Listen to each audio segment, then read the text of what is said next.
And as much as I understand the monetary markets, the silver markets themselves, as they are now, silver producers would understand them better than I do. And the fact they're not hedging means something.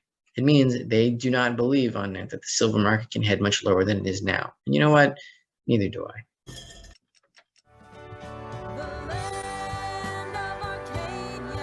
Well, hello there, my friends. Rafi here from the Endgame Investor with this week's Silver Report for Arcadia Economics. We got a lot to cover today. First of all, physical premiums are higher than they were during the March 2020 crash, which is when silver went down to, I think, 1050 or some ludicrous number. The premiums now are higher than that. And the spot price back then was 1050 and now is closer to 20 with the same premiums. Second, registered silver supplies have dipped below 60 million ounces for the first time since 2018. And I believe, my theory is that this has to do with the high premiums, because in order to capture that premium, you take supply out of storage and you give it to the mints to sell coins at the 35% premium.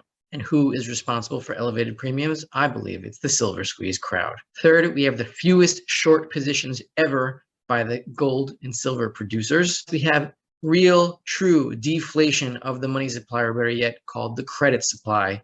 Real quarterly drop in the credit supply, deflation in monetary terms for the first time since September 2008. Watch out, equities. And finally, will gold and silver stocks crash along with the general market this time?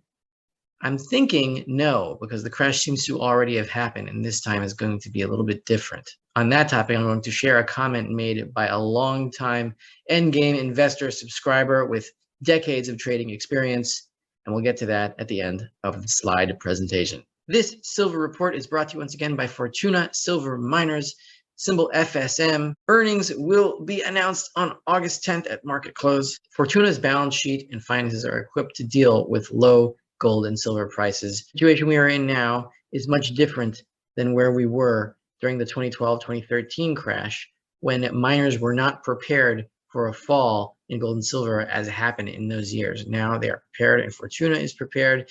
Yeah, its earnings will be impacted by low gold and silver prices, obviously. No one can deny that. However, that changes when the price of gold and silver change. And so now, if you can get past the negative emotions and wondering why gold and silver cannot seem to climb from here, eventually they will. And when that happens, stocks like Fortuna will climb out of the gutter and probably reach new highs, especially when the Fed turns around for one last time. All right, guys, so here we have the junk silver premiums, 90% legal tender pre-1964 coins. The current premiums for junk silver coins are 35%, 34.83%. This is above, you can see the red line I drew here, the parallel red line on the current premium. It is above the March 2020 premiums for junk silver, which means the premiums now for a price that is about 60% higher than the depths of the 2020 crash, the March 2020 crash. Silver prices are not going down, they are going up. They are trending up. Yes, there is a decline. I'm not denying it. There's a decline. I'm not denying reality. But the trend from lows is up, higher lows, and you know where we go from there. And now, I'm going to try to connect this up with those premiums. I'm not sure if I'm correct on this, but it is a theory and it would make sense.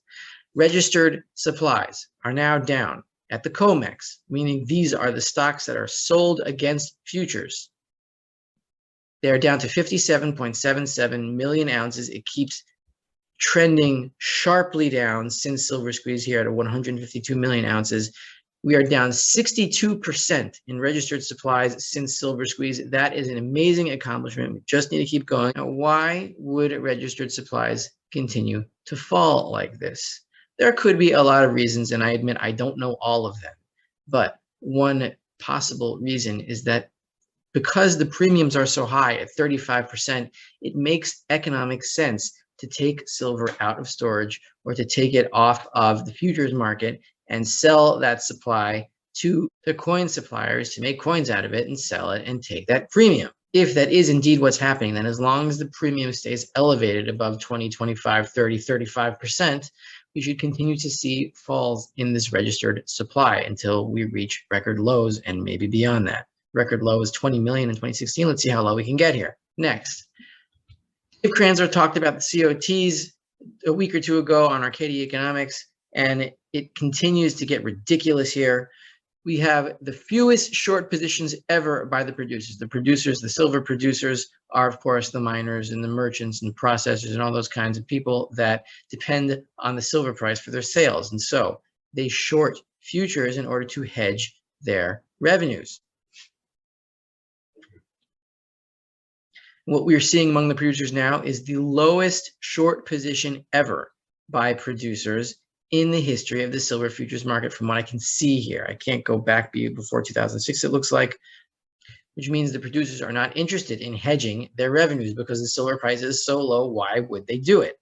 It's even lower. It's much lower than it was at the March 2020 lows. And as much as I understand the monetary markets, the silver markets themselves, as they are now, silver producers would understand them better than I do. And the fact they're not hedging means something.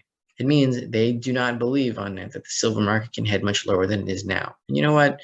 Neither do I. Now, these are two charts I wanted to share with you that I edited a little bit from Gold Charts R Us. This is the cumulative deliveries of gold and silver supplies or warrants delivered from 2006. And you can see here from 2020, as deliveries spike higher, meaning the slope of this line heads a lot steeper beginning in March 2020, and that slope has not really slowed down on that, meaning gold deliveries continue to increase faster and faster and faster. And it's the same with silver deliveries, except a little bit more subtle, but you can see here that the slope has indeed increased in silver deliveries. Gold is going to lead here because gold is basically the money and silver is the money for the public, and gold is the money for the banks, and the banks are more involved in deliveries than the public is, obviously. What is more important, I believe, something that I just noticed today. I looked at the long-term chart of total gold supplies on the Comex, going back to inception in the end of 1974, beginning of 1975. That is when the gold futures markets came into existence. Now, we see here that somewhere around December 1977 to January 1978, there was a huge influx of physical gold supplies into the Comex from about, let's say, 500,000 ounces to what looks like 2.5, maybe 3 million ounces. I can't really make it out. It was an enormous increase, biggest increase up to that time.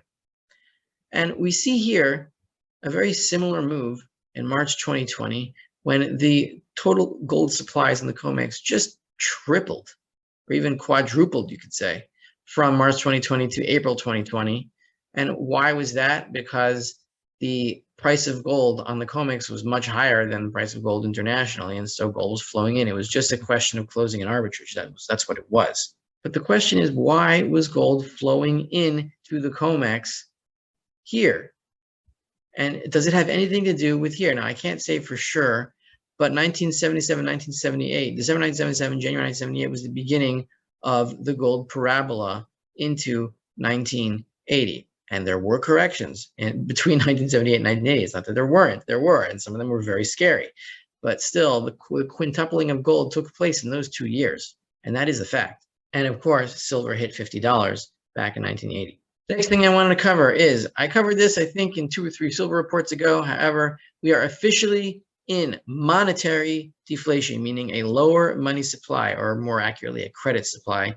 The total M2 credit supply in banks in the United States is now contracting on a quarterly annualized basis. So if you take the average money supply over the quarter and you subtract the change from the previous quarterly supply and annualize that difference, we are shrinking on a quarterly basis for the first time since here, September 2008, where it just dipped below zero right here.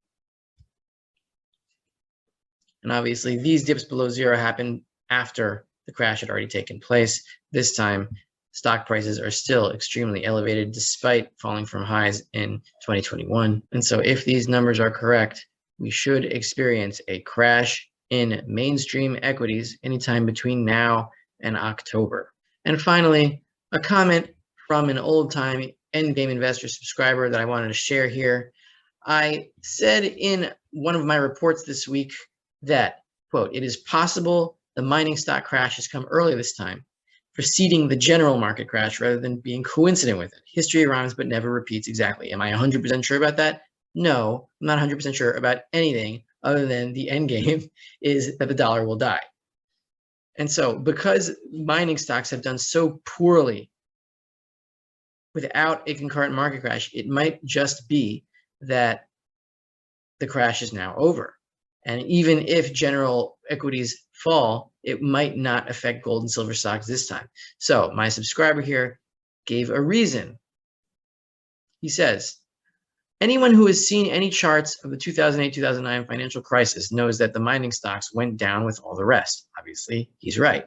I can recall this was not so widely expected in 2008-2009, which is indelibly printed on my memory, as I was heavily invested in premium mining stocks at the time. If it's not expected, that means more people are invested in those stocks because they want to defend against a crash, but it didn't work, at least not in the short term, because those stocks, the PM mining stocks, fell with the rest of the market at that time. Now, that also happened in 2020. So now we are primed for people to believe that gold and silver mining stocks crash along with the rest of the markets. Maybe sometimes they do, but not when everyone's expecting it. Third bullet point here, most folks who would have previously looked at mining stocks as safe refuge positions in a crashing market no longer do so and have and are selling those positions if they have them. And I admit that includes me. I also believe that gold and silver mining stocks are very prone to a crash if there's a general market crash. I still own them and I still buy them on the dips because they will recover first after the Fed pivots. But I admit, I might be wrong about the timing of this. The crash might have already occurred, and it might be time to go back into gold and silver mining stocks now at these incredible lows. And think about it. If gold and silver mining stocks don't crash along with the general market this time, it would shock almost everyone, including the gold and silver bugs. And what do markets do more than fool everyone who's involved with them? This is Rafi of the End Game Investor coming at you with this week's Silver Report for Arcadia Economics, and I will see you guys next week.